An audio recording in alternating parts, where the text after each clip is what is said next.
Allison, lovely to see you. Thank you for having me again. Thanks for being on the Mindful podcast once again. It's All Too Much is a brilliant title for your book.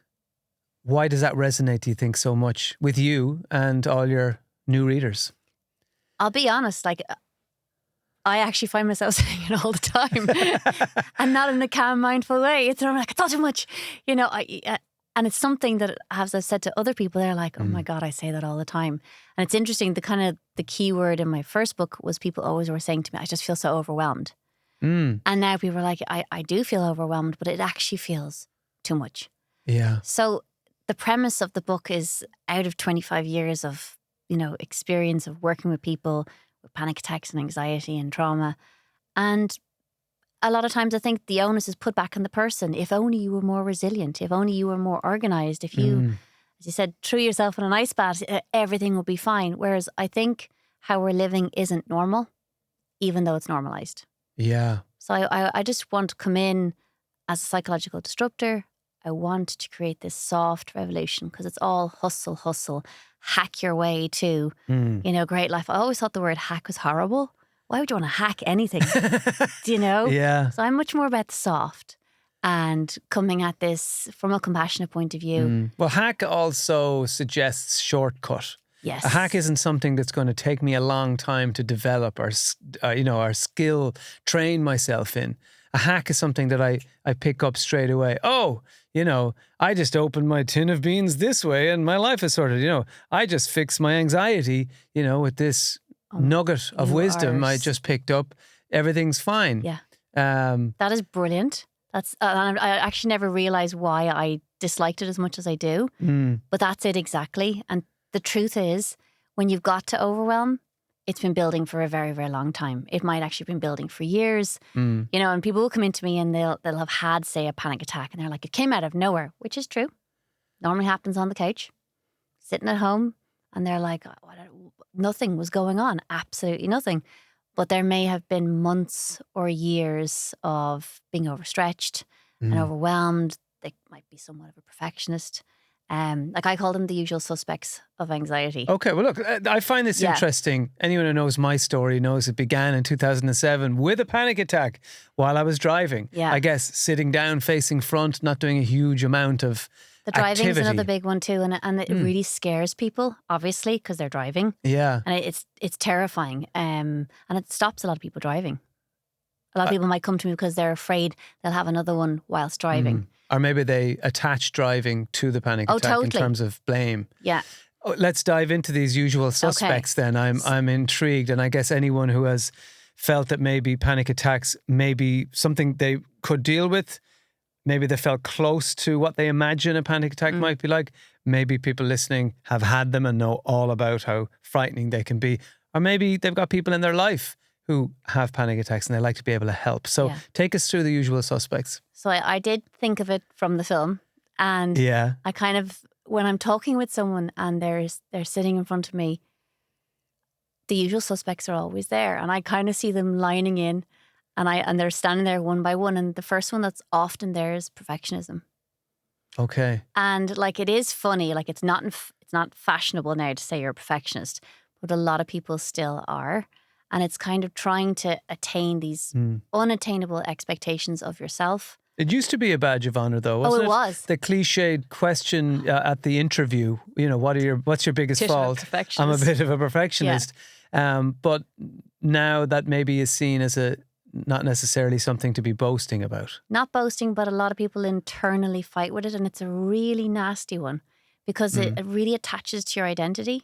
So say you're the one who always gets everything done, or in the office, you're like, oh, they do a really good job. And so much of our identity is tied up within it. And it goes across the board in all aspects of your life, whether you're, the person who always does the great Christmas dinner or gets the best presents, is always organized. And a lot of people look really calm.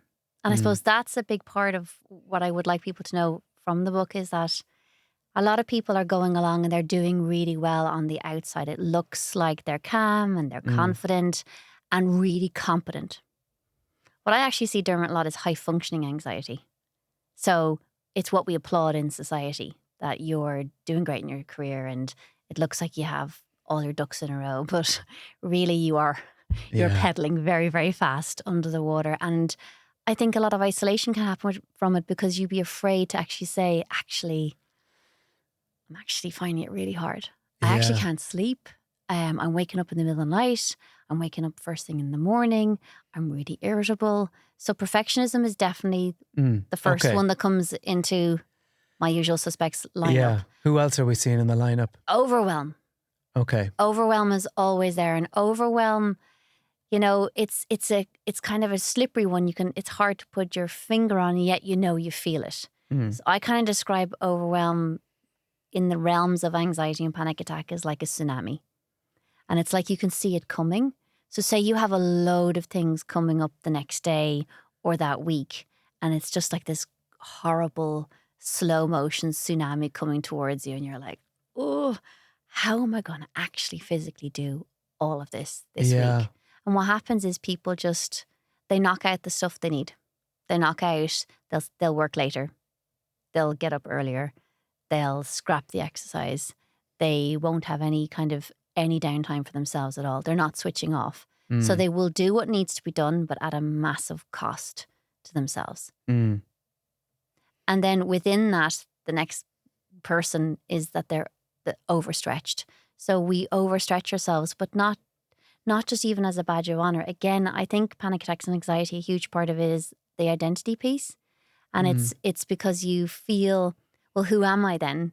I've always been doing this. Why can't I do it now? And I suppose from a different perspective, sometimes when women come into me, they're very upset by this because they're like, but I was always able to do this. But then motherhood, maybe they become mothers the first time and it knocks everything out of kilter, and they're not able to manage it's not that they're not able to manage, it actually genuinely is too much. Or hormones come in with perimenopause and they're really struggling to do what they would have done before. And it's that identity piece, isn't it? Like, it's so difficult. It's like, but I've always been able to do this. Why all of a sudden am I feeling like I can't actually cope? And then the message we get from society is, well, you should be able to cope if you were just a bit more resilient. You'd be fine. I think we've weaponized resilience, actually. I think so too. Yeah. And I think it's used as an easy out. Yes. And who does it serve? Yeah, well, it serves the people who are looking for more productivity, generally. And that if I just give you a few tools, but any of the statistics you dig into will show that people in management are more overwhelmed and burnt out than the people below them, and particularly the people in the middle. Yeah. Because they're getting it from both sides. They're getting pushback from the people they're trying to manage and to make more productive. And they're also getting it from up top as well. Absolutely. And everyone's just getting squeezed and squashed and more meetings. And then the problem with that is, in the next line up, is people pleasing. I was going to ask you about people pleasing. Yeah. Because this can really lead to overwhelm, can't it? You say yes to things you know in your heart you haven't got the time or energy for. Yeah. But why do we people please? So I think people pleasers and perfectionists, they're great buddies. They're really destructive, but they are like toxic friends, okay? And we people please, again, it's to really come at this in a very layered way. We don't do it for no reason. It's very much part of who you feel you are. Again, it's the identity. It's like, and people will turn around and say to you, but Dermot, why can't you do this? You've always done this. I can't. You're actually being very selfish when you say no. So we people please because we want the people around us, whether it's family or within relationships or within organizations, they're used to us performing to a certain level. And again, performing is also in the lineup. So perfectionism bleeds into people pleasing, bleeds into our performance, all at the cost to ourselves. And I suppose for some people, it's a trauma response. It's the fawn response, where you will deny your own needs, physical, mental, and emotional, to ensure that someone else is actually okay with you. The fawn response. Yeah. Yeah. So the fawn response is a trauma response. So this is not for everybody, but for some people who learned to survive, they sometimes were people pleasers if the people around them were difficult or challenging, or that was a way of them garnering affection. There was terms and conditions in the love. Yeah. And I think it's very deep. So that's why when I'm saying, you know, it's all too much, if we just come at this and stick a plaster and say, look, just do this and everything will be fine. The truth of the matter is you can't hack your way out of it. It actually is, it took time to get into it, and it's going to take time to get out of it. And I think that's something people really struggle with, don't they? They want the quick hack. They want to fix it by, like, lunchtime would be great. Do you know? Yeah. But that's... I'd love to fix my overwhelm, but I just don't have the time. Yeah. Yeah. And it's uncomfortable. Like, so all of these things, lack of boundaries is there as well. But if you, rather than just coming, oh God, I'm really making a mess of all this, you have to go, well, why do I have a lack of boundaries? And what would it be like to sit with the discomfort of someone actually saying to me, geez, Alison, you really changed. You know, I don't know why you can't actually do this. And that sucks. So when people use terms and psychological terms, they all sound lovely. Putting them into practice with the people around you is a different ballgame altogether. It's discomfort. It's hugely. You have to be okay, as you say, to sit with that. Yeah. In terms of overwhelm, I came across something interesting recently called the planning fallacy. Okay. Tell us about our perception of how long things take to do. Because it seems like when we commit to stuff, there's a part of us that thinks, I'll knock that out in 2 weeks. Yeah. Whereas anyone who has written a book like yourself will know these things take way longer than we give them credit for. How can we approach our time a little bit more realistically? I think there's other factors that can really throw that off kilter as well. So some people, like with neurodiversity, some people are time blind. So they have this kind of really optimistic, they're like, I'm going to do this. And they think they're going to be able to do it in a much shorter amount of time, but they genuinely aren't thinking to the future. They're thinking about in the moment now. It's like me sometimes, like the extrovert me says yes to something, and then when it comes to it, the introvert me goes, oh, I actually don't want to go to that. You know, or whatever mood you were in when you actually said yes, or like a project, or the amount of time and effort that goes into it. I suppose, you know, seeing the way my husband works sometimes in tech, sometimes they do make you do time plans.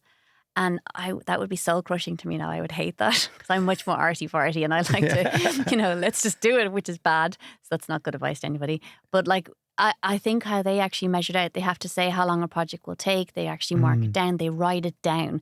So for people, I think that actually is a good strategy. It's not going to work for everyone. And I just think we're sometimes overly optimistic in terms of the reality of a day. A day seems very long. And I find that we're very cruel to our future selves. Yes. We outsource so much stress to ourselves in the future. I know I do this. I think I'm the same as you, where I'll go, oh, that sounds really interesting. I've got loads of time. Yes. All I see is blank diary. And I go, in the future, I'll have loads of time then. Yes. But I don't take into account, well, no, look at your diary now. That's what it's going to be like then. So would you say yes to it this week or next week? And if not, you know, then you better be very careful about, you know, landing that on future you's lap. I love that. Because he won't be happy with you either. Yeah. You know? Yeah. Okay. So I think that's a good strategy, that you actually think, how is future me going to feel about this? And it's not that far in the future. Yeah. You know, and then like, maybe that's what you do. You put it in the diary and then you work backwards and see, well, what other things do I have in my day? And you have a million other things. Like, but so sometimes in my list now, I've got really banal. I do actually make dinner, because otherwise I've got loads of things that I can do, but you've got to do the dinner. You got to do that pickup. You've got to drop to this activity, and your day just gets hacked away very easy. So I think having compassion and bringing a dose of reality, and it's hard because if you're interest led, you get excited about things and you're like, that does sound amazing. Yeah. So you have to maybe like think of future self as like a kid who's like, ooh, this is exciting. And then go, I actually have to do the work to do that. So to kind of maybe see the end point and work backwards and break it down. So say if it's like the book, it's like chapter 10, chapter 9, chapter 8, and work it backwards and then look at the life around that. I think that would actually be helpful. I'm definitely prone to getting very excited about plans in the future, committing to them. Yeah. And the closer those things get, I start to feel pressure. Yeah. And I would love to be able to balance those two sides of myself a bit better, because I do eventually do the things and I tend to do them well. But I wish I could go without the turbulence of oh, I've overcommitted. Why did I do this? Why do I, because it gets in the way of you actually just doing the thing you were excited about doing. And do you do it in a quick burst near the end of the deadline? Or how do you do it? I probably do it closer to the deadline than I should, but I think I'm part of that planning fallacy. I don't have a good sense of how long something is really going to take, or how much work it's going to take. Yeah. And how many other things I have to fit around that task. Exactly. I imagine that my life is this, once you say yes to a project, it's just that. It's just that thing surrounded by time and daydreaming and, long walks and creative ponders out the bedroom window. And it's not. We've lots of life stuff going on anyway, but yeah. So we just have to see that it's very kind of like it's very seductive when something exciting and fun comes along, because it has a sense of purpose and meaning. You're like, I'm really happy I'm doing that. But then it feels like a dud then to throw in the time and the planning, because it's not as fun. So maybe it's how to estimate how much time it will actually take, and to understand that you have perhaps overestimated the time before, which I think a lot of us do. And I think it comes from school sometimes. Like, have we been conditioned into this? A lot of people will say that they need a deadline and then they do it at the last minute and they do their best work. But if you think about it, what they're really doing is that they actually only kind of get that kick. So they're kind of put into fight or flight mode. And it's that sense of, and the adrenaline kicks in and you literally go and do it. But for our nervous system, it isn't a great strategy. So I think slow and steady is a better way to do it, and a plan. And I am a total advocate for pen and paper. Make a plan out. I know we have everything digitized now, but I do think writing it down it's a different impact on your brain. It's a different, like you're feeling it, you're hearing it, you're holding the pen. It's completely different. And then that's a different commitment to yourself. Maybe it's a commitment to say, I don't want to feel as stressed next time. I don't want to feel overwhelmed. And I know that this has happened before. And then if you slip up, and when you slip up, you go, I'm going to change it a little bit more next time. I love psychological flexibility. It's not all or nothing. It's not like I didn't do it this time, that's it. I'm going to do it like this. I'm useless at it. I'm That's totally just the useless. kind of person I am. Exactly. Well, I've decided whatever I take on, however long I think it's going to take, double it. Yes. That's what I'm going to do now. Yeah. And that should help stave off that sort of pressure, either perceived pressure or real pressure that I'm under. Let's circle back to the people with panic attacks who come into you then. So when they present and they're like, oh my God, you said a lot of them have panic attacks on the couch? Yeah, so a lot of people would have been sitting at home and they're just watching TV, and then boom, it's very sudden. It's sudden onset, like can't breathe. They can feel like this huge surge of adrenaline in their legs. They're physically shaking. They might be sweating. They cannot catch their breath. And it's a terrifying experience. So basically everyone I've seen either has been to A&E and they've gotten the all clear, which I'm happy about, or I say, hey, go back to your doctor and get the all clear here. And then they come back and say, yeah, it is a panic attack. And they're shocked. They're really, really shocked. And actually they're terrified, because I suppose it's the intensity of it that they actually genuinely think they're going to die. Yes, that's what I thought, particularly if you don't know what's happening, if it's your first time. It's so sudden, it's so strong, it's so terrifying. What shocked me was how physical it was, because I'd heard of anxiety attack, panic attack, and you would assume that it's something that comes from you going, I'm not going to get my essay done. And you're freaking out because you're worried about something. It had nothing to do with what was in my mind. Exactly. I was listening to the radio. I was just like, la, la, la, la, driving. And it was my body. It was a physical thing. And yes, anxiety kicked in, but it was more about what the hell is happening.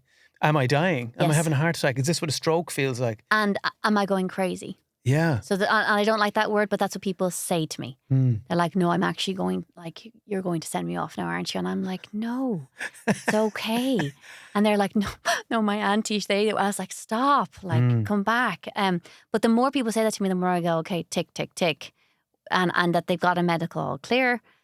It's a terrifying experience. And it is so physical. So that's why I feel with anxiety and with panic attack, with overwhelm, we can't think our way through it. We actually have to feel it. We have to work through, how it, because I always say to people, well, look how powerful your body is if it can actually create a panic attack. And you're just sitting there, you're just listening to the radio and you're driving along, or you're just sitting on the couch. And I wonder, is it when you're kind of in those neutral spaces that it hits? And as you say, there's no getting anxious. It just hits. That's where I was saying when the tsunami just, it's in. Boom, you're having a panic attack. Yeah. I think it's just like your body has got so fed up of sending you subtle messages and being nice about it that it goes, do you know what? We're going to wait till Dermot is in a car where he can't be distracted by something else. Exactly. He has to be able to listen. Or Mary's on the couch watching Gilmore Girls or whatever. Yeah. I only said that because my daughter's watching it at the moment. And it'll be so obvious. And it's not going to be a subtle whisper or a little tap on the shoulder. It's going to be a giant universe-sized kick up the backside. Yeah. And then maybe you'll go, maybe I could approach stress in a different manner, or at least start to become aware of what's happening. When somebody said, I just had a panic attack on the couch, I don't know what's happening to me, am I going crazy? What's the first thing that you would suggest they do in that point? Or is there... I check what's going on, because often they're genuinely confused, that they're like, oh, there's nothing going on. I'm fine. I'm fine. you know. You're like, I know you are, and you can come down off the ceiling. Yeah, but sit on the couch. They're so terrified that this has happened to them, and they're so scared that they're never going to go back to being the person that they actually were. What I get to, but not in the first, I don't tell them this the first time. They're not going to go back to the person that they were, because that's why they've ended up having a full-blown panic attack that hits every emotion, like pure fear. And the physicality, like people like think their heart is actually going to explode. You know, because you've experienced it, you know how all-consuming it is. I've said before, the first symptom for me was it felt like someone had replaced the blood in my body with static from the television. Yeah. It was this sort of electrified feeling in all my limbs. Which is the adrenaline, the cortisol, and norepinephrine. So that it is that. And actually all the blood has gone down into your muscles. So you're in that absolute fight or flight in that moment. So all the blood goes into your muscles in case you need to run away or fight. Yeah. So that is the evolutionary aspect of it, where you are sitting there watching Gilmore Girls. I watched about 10 minutes of it with my daughter. I think I was ready to go into fight or flight. Certainly flight anyway. I thought it was rubbish. What I would do, Dermot, is I would check, I'd start the breadcrumb trail. So I'd start to go backwards. And I would actually, rather than trying to fix anything in that moment, I actually think of panic attacks as the absolute, your body's way of actually saying, I am going to help you, because you're not listening. And you're totally right. And the anxiety and the overwhelm would be there for years, but they just fob it off. And people who have kind of like more like generalized anxiety, they're nearly harder. It's like it's not burning enough. And they'll have periods where they're stressed, but then it'll be okay and it'll go away and they forget. Like we have anxiety amnesia sometimes, and it's like, oh, it's fine. Yeah, we do. All the time it's chipping away at your belief in yourself. And your confidence and your self-belief. It's very, very pernicious. So I'd go backwards and I'd start really gently and just say, what were you doing the night before? And honestly, I know like they were normally drinking the night before or had been out. So alcohol, whether it's a part of the problem generally, but it generally seems to be a part of the problem when a panic attack happens. Often. I was absolutely lashing into the white wine the day before I had mine. Yeah. My nervous system, I'm sure, was particularly battered. Like, I think Irish people have an amazing way with words, and we're so smart, but it's not called a fear for nothing, because that's what it actually is. Yeah. So often people had been drinking the night before. And I'm not saying that they're an alcoholic, but they had been drinking the night before. Normally a kind of like that binge drinking. And it's the tipping point to I can't cope with it anymore. Like, if you faint. So that's just your vagus nerve's way of turning your brain on and off. It's like what I do with my computer when it doesn't work. This isn't working, turn on and off. And everything works again. I'm like, yay. A faint is basically the same thing. But I actually think panic attacks are the body's smartest way to actually get you to pay attention because people will keep ignoring. A hard reboot. It's a really hard, to the floor reboot. Yeah. So I suppose I'd go in with what's going on. What's actually going on. And you will find the usual suspects there. They've been overstretched. They've been completely overwhelmed. They're working too hard. They're not taking any breaks. There's maybe perfectionism there. They're people pleasing. Have they let go of the things that maybe were natural de-stressors for them? The gym, nice walks, seeing old buddies. Because our world gets small, doesn't it, when we're overwhelmed? Yeah. And that's really interesting that you say that because that's like when we're in a good space, we have the energy and we want to see friends and we engage with them. And that's our body's way of kind of saying, actually, I'm in a good space. It's a really good temperature check if you actually want to engage with people. And when you're in that kind of safe space and you have enough of that energy to connecting with people. But when you're exhausted, like a lot of people will be burnt out also if the anxiety is there. They're physically and emotionally exhausted. It's like a bone tiredness. Yeah. It's like you nearly feel sick, So I think panic attacks are the body's way of shutting you down before you physically get sick. Can we talk about the optimistic, happier time when they're sitting on your couch and they're looking back at themselves when they've come through the period of overwhelm? Found a way to deal with panic attacks, hopefully never have to experience them again. Do you know what they will? They will? I'm never about never having a panic attack again, but I will facilitate that person to learn that if they do have a panic attack, they will have the tools to get them through it. And the knowledge of actually knowing I am having a panic attack, I am not dying, I am not going crazy, you will kind of surf the horrible wave. And you'll come out the other side. Sometimes we need to be in survival mode. Sometimes we don't need to have a panic attack. It's not going to serve us very well. But most people have that fear of having panic attacks again. But I think it's not a useful thing to give to someone. You're much better to give them a psychological toolbox and they go, right, when I actually have a panic attack, one of the best things you can do, if you're at home, is hold an ice cube in each hand. And it stops the panic attack. It's fantastic. Why does that work? So it shocks the nervous system. And if you think about it, as you said, that feeling of like the blood rushing out and static being replaced, by actually holding it, it's cold. So you're instantly jolted back into your body. Okay. It's fantastic. Yeah. If you're out and that doesn't suit, put your wrists up to water, just under a tap for a moment. Say you're at work. They don't have ice cubes. Just go into the bathroom, put the taps on, put your hands underneath and just breathe in for 4. Hold for 4, breathe out for 4, and say, I am safe, I am calm. You will not feel like that, and I don't want you to even pretend that you feel that. But what we're doing is teaching your nervous system to move out of fight or flight. And even, I imagine it like a 10 being the worst in a panic attack. I just want you to get to 9. I imagine it like a ladder. Just get to 9. And then when the breathing starts to calm down, just get to 8. And we'll stay at 8 for a bit. If you're driving or you're not near water or ice. Driving, honestly, pull over. Take a moment. If it's warm in the car, pull the windows down. If you're wearing something, heat's a big trigger for panic attacks and anxiety. So I always say layer up. Wear clothes you can take off. In an appropriate way. They're on the train, Allison said to do it. Just wear clothes. Free and easy, guys. I have to do it for my nervous system. Yeah, my nervous system. Hang out. And also like genuinely fabrics that are more natural. Polyester's like the devil for anxiety.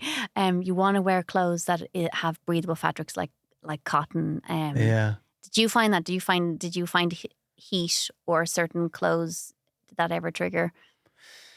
No, anytime I only had that one big panic attack, and anytime I have felt possibly one coming on, that weird feeling in my blood again, or a little bit of like an activation in my gut. Yes, I would feel yeah. like a battery being turned on or something. Alcohol was involved the night before.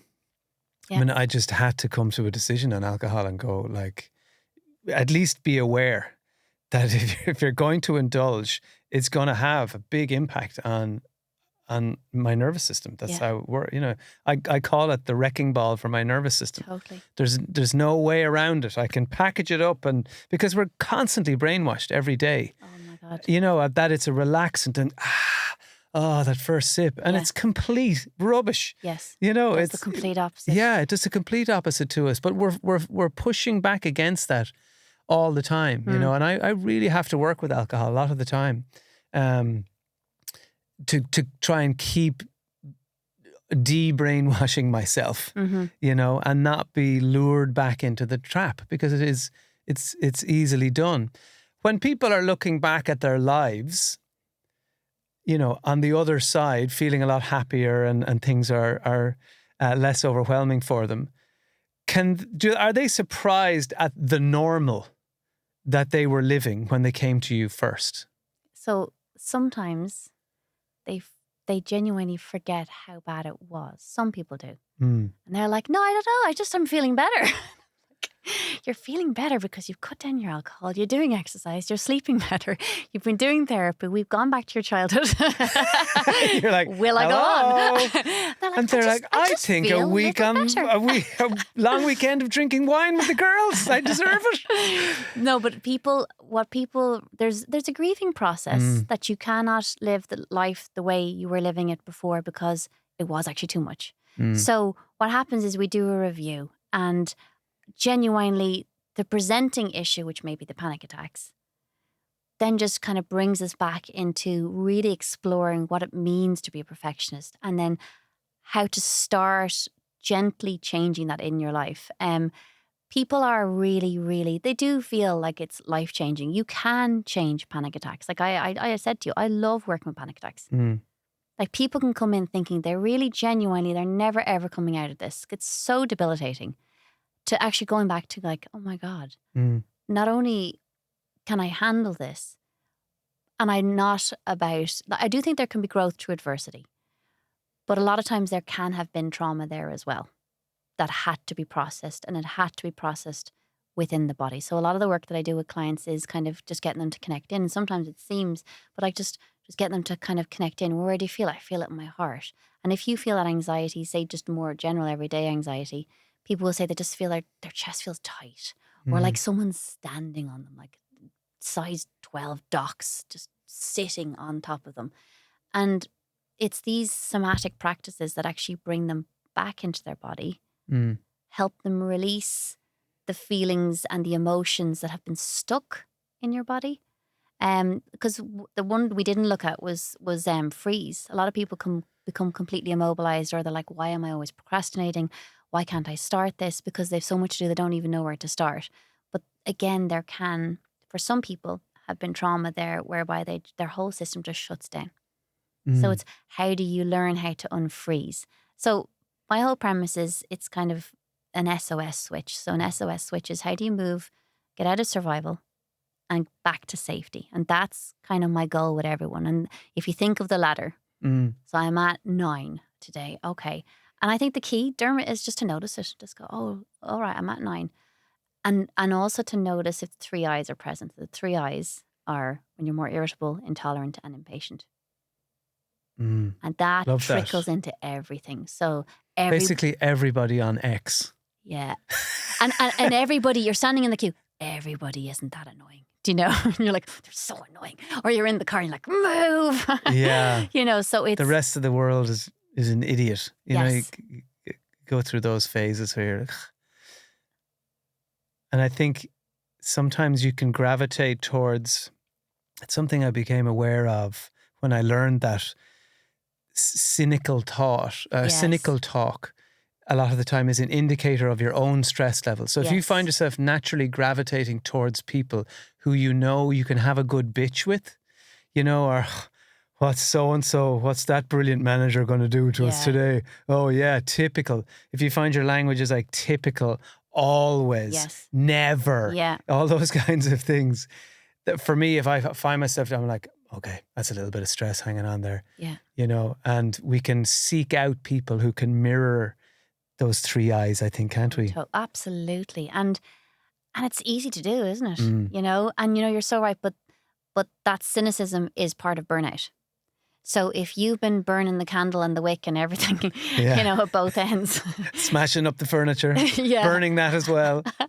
and when you're irritable as well, you're going to be irritable with the people that you love. So they're Yeah. going to notice it, and they're not going to be like, oh, Dermot, you're a bit irritable. They were like, oh, for God's sake, what's wrong with you today? And it kind of adds to it. So you feel frustrated with yourself if you're being cross or irritable or short with other people. And you can see how it spirals very easily. So when you say, how do they feel when they look back? It's about looking at your life as a whole and going, okay, where are the pain points here? What do I need to change? What relationships are working here and what are not? How am I spending my time? And sometimes we're really, really busy, but really unhappy. You might be really, really stressed and busy, but feel so unfulfilled by it.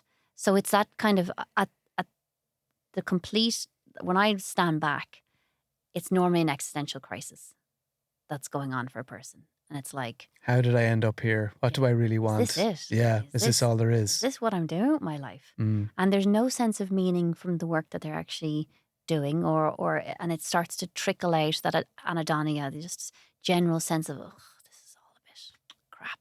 And as you say, the cynicism, they're really dark, heavy spaces that you don't really, like, it's good to be aware of them, but you've got to go, okay, I actually have to gently bring myself back. And how do I do that? And I think the concept of enough has to come into play then, because it's been too much, well, then you're going to have to say enough on some things, and some things do actually need to change. It's your own action, and it's not good enough just to kind of think about it. I think a lot of people sometimes, they're gleaning a lot of great ideas and information, and it's like they've ticked the box that day. But actually, it's not the same as if you're angry, go stomp the pavement, get out and actually go for a walk, or, find something that helps you release stress and anxiety. And if that's from shaking, I'm sure shaking, like, it's such a brilliant way to get stress out. I believe somatically it can be fun as well. Like, make a playlist.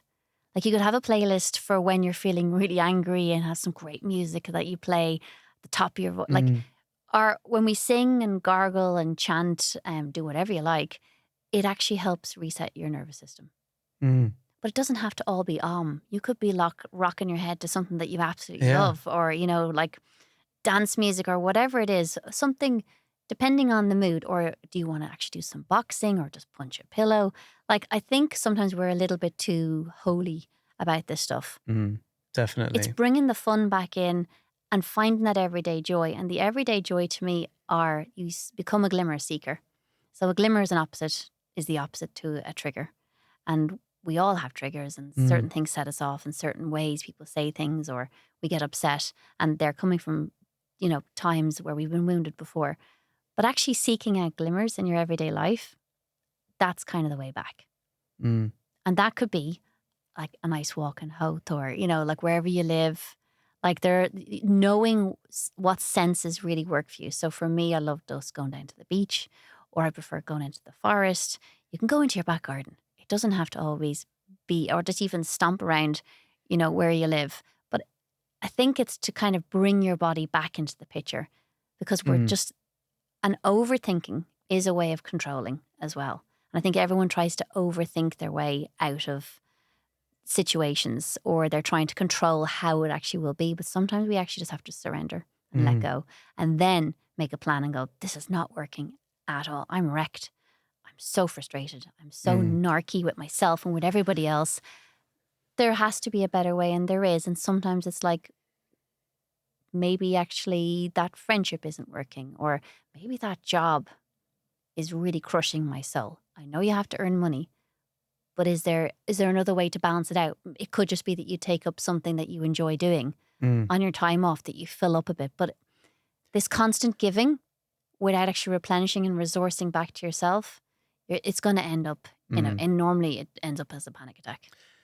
Do you Do you have any examples of anyone who came to you who you could talk about? I realize I'm putting you on the spot now.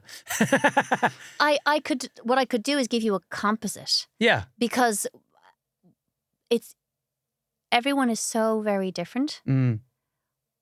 But there are things where people go, "Oh, you're psychic." I'm like, nope. I've just seen it a million times. Genuinely, I've seen it a million times and literally could write a book about it. Well, yeah, and you have, thankfully. Yeah, so... give us your composite version of the overwhelmed person who comes to you. They're really kind, actually. But they're noticeably nice. They're kind of softly spoken. They're very thoughtful. They're very conscientious. And these are really good traits. But if you have blocked out access to your own ability to resource your own boundaries in terms of your own physical time and emotional time, you're going to get in trouble. So sometimes it's about helping a person create boundaries, possibly for the first time in their life.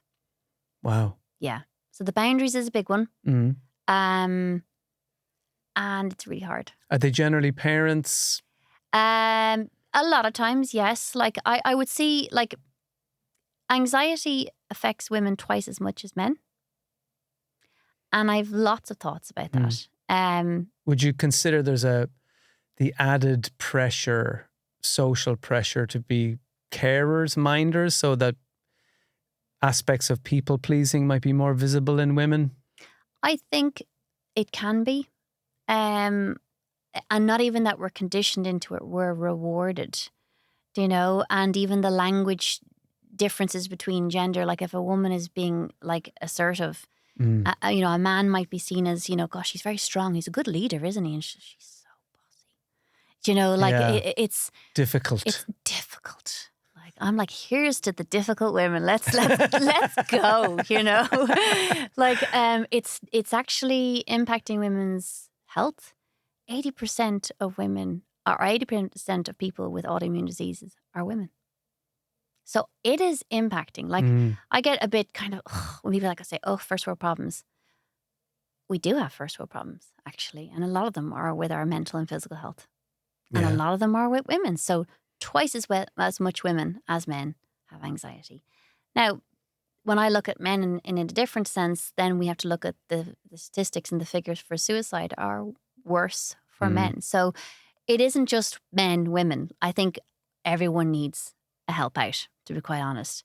But in terms of, say, anxiety specifically, I do think, I like the way Gabor Mate says, women are the shock absorbers of society. So I do think we absorb a lot of the emotional aspects. Say you are a parent, and I'm not saying the fathers don't, they do. And I think fathers are doing a super job. And actually, I think they're burnt out because they're taking on more as well.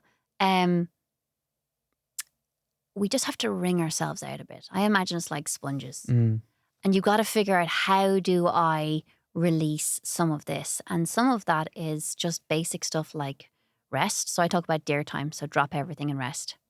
So every day, have one dear time. That could be 3 minutes, 5 if you're feeling fancy. But every single day, have some time. And to me, actually, silence would be beautiful in that. Like it could just be even just go for a quiet walk, a mindful walk that you kind of genuinely, if there are trees I do think trees are very, very helpful. And there is scientific, neurological kind of science to back that up. So there's fractals in the shapes of the leaves. They're repeating patterns. You see them in shells. You see them in like fern leaves. When you look up to a tree, they've got these beautiful Y shapes. And it's so the light can shine down into them. But our nervous systems literally become reset when we're immersed in nature. And I mean, no phones, just go for the walk. And I would, for that moment, just do it in silence. Or just have a cup of tea, sit down on the couch. Like it doesn't always have to be huge, but I think it has to be consistent. I got a couch. We were clearing out my mum's apartment, and one of the things I took was a couch. We weren't even sure where we were going to put it. I just wanted the couch. And we ended up putting it in our conservatory, and then we threw a few furry blankets on it. Nice. And it has become this sort of oasis for me and my wife. And we can't wait to like if I'm writing, I'm like, okay, great. In an hour, I'm going to get to go onto that couch. Nice. And I just lie down, the dog hops up on top of me, and I might listen to a meditation, or I might just have a little half doze. And it's this beautiful, I guess it's exactly what you're saying, the deer drop everything and rest. And that's this beautiful little reset for me. You know, I might be a little bit snoozy after it for 10 or 15 minutes, but I do feel recharged. But it took plonking this couch into my house for it to happen. So, I love that. But I guess it can be anything. I think we have a lovely blanket like that, and it's like a Higa blanket. So, you know, like they're lovely soft, and like the Swedes and the people in Finland, they do this in wintertime where they light candles every night. Like I would light a candle at dinner every night, and just to sit around and be together, you know. And I'm not saying it's all beautiful and like the Waltons, but I do it anyway. You haven't paid your electricity bills. You're all eating around candlelight. Yeah, exactly. Yeah. But it, like the blanket, everyone goes under the blanket to watch a movie, and it's the snuggling. So these are the little glimmer moments, and I love the idea of just lying on that couch and closing your eyes for a minute. I am all for the disco nap. You know, like say you have to go out and just like a 20-minute little nap. It's magic. So yeah, and it's a little silent protest against the world, isn't it? It really is. That's where my little Rest revolution's coming in. Yeah, like just disco naps all the way, you know, and to kind of keep recognizing, if I say yes to this project in the future, where is there a bit of space in here for me and for the people in my life? And, you know, how can I resource myself in a way that's sustainable? It's all about sustainability, to be honest. And do you see how it's kind of fun as well? It doesn't have to all be serious or like doing the work all the time. Yeah. I'm liking your idea of lying on the couch with a nice blanket and the dog there. That sounds bliss. You know? Yeah. I think we have to reimagine luxury. And like the real wealth and what we're going to pass down, intergenerational wealth, is going to be better nervous systems. And if your nervous system's calmer, and if you have a family, it's going to trickle down into your family. It's going to trickle down into all your relationships. Our world actually needs us to be in a safer space with ourselves. And then we do connect more and we get on more, and we even hear what people are saying to us differently. So we're in a good space. We kind of give people the benefit of the doubt, or maybe they're having a bad day. But when you're feeling really stressed and you're feeling like everything's a threat, we actually hear those words as much harsher than they are, and we think more negatively about it. So, I mean, genuinely, I'm not joking when I say I'm here to disrupt. I am here to create a softer revolution, because we really, our whole world, it really needs this. And we've got to work on connecting back with ourselves so we can actually connect with others. I love it. The book is It's All Too Much: Practical Ways to Pause Panic Attacks, Reduce Anxiety and Overwhelm, and Rediscover Everyday Joy. Thank you for your joy, Alison. Thank you. It's been brilliant.